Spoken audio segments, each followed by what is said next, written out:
Hello everyone, welcome. In the previous lesson, we talked about how to create month-to-date measures to compare month-to-date sales to previous month-to-date. So in which case we created three measures for 3 months. But in this current lesson, I'm going to show you how to how to achieve the same thing that will give you even more significant results. So how to compare same day sales over a longer period just using one measure. So this is good for performance and is for performance of your dashboard and also very efficient. It doesn't waste your time at all. Instead of writing, for example, in this video, we are going to see how we can compare 3 years 3 year sales, same month to date, same date. So that is what we are going to do here. So in which case, in the measure we wrote before, you are going to write like 33 measures. So one particular measure, we solve this. Let's get onto it. So new measure.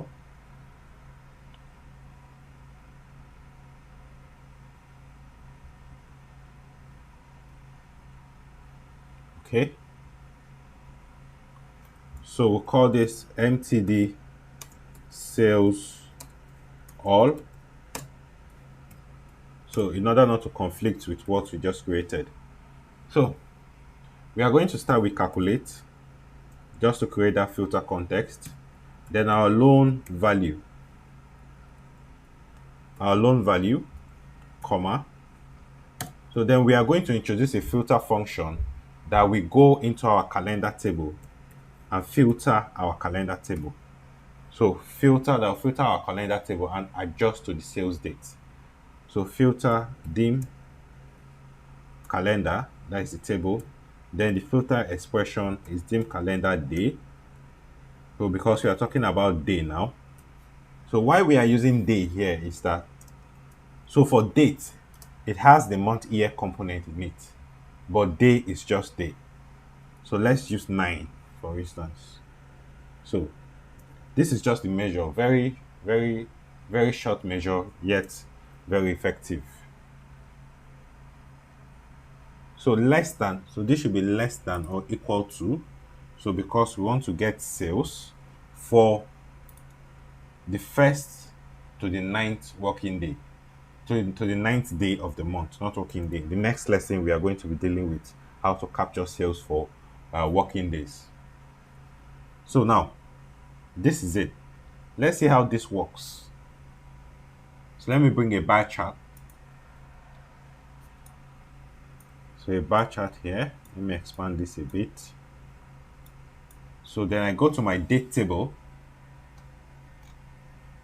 dim date, dim calendar. So I call it dim calendar here.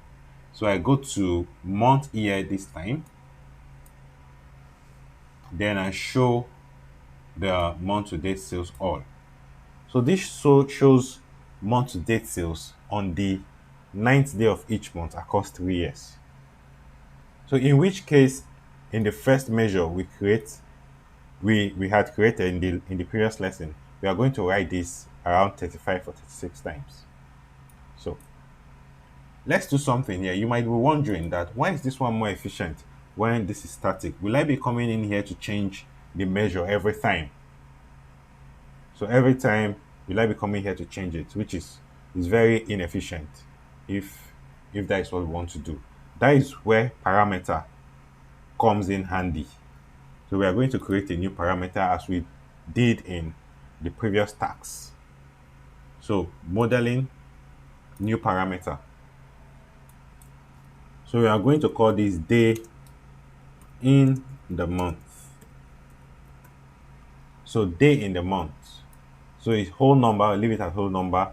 It starts from 1 day to 31 days. So that is the highest it can be. Increment is 1, default value, let's just put 1 there and click on OK. So this will create a slicer for us on this page that we are going to filter this by. Okay, the slicer is created. So let's adjust this a bit, make it smaller. So the slicer inputs or the numeric inputs. So let's make this 14 so it will be bigger, so more legible. Okay, so let's so this is 10th working day. Did this change? It didn't change, right? Let me adjust again. It did change. So there is one thing I haven't done. So I haven't linked the measure to the slicer. So let's quickly link that. So I come to month to day sales all. So instead of 9 here, so let me break lines. So I now call up my parameter. So, okay, no, that is, I call this, what did I call it? What did I call this parameter? Day in a month. Okay, look at the parameter here, day in a month value. Less than or equal to day in the month value. You see this changes, so it works. This is the 25th day in each of these months. So as I adjust, it changes. So it depends on the working day of the new month. So you keep adjusting to your desired working day. If you adjust to the end, you see everything for the end of month or the end of the monthly period. Then when you adjust, you see sales the same date across this month. So this is just what I want to show you, the efficient way of actually doing what we just did in the previous lesson. So in the next lesson, we are going to be working with working days. So working days. So what that will give to us is the sales for, if there's a sale during the weekend, it adds it to the sale of the next working day. So thanks for watching this once more. See you in the next lesson.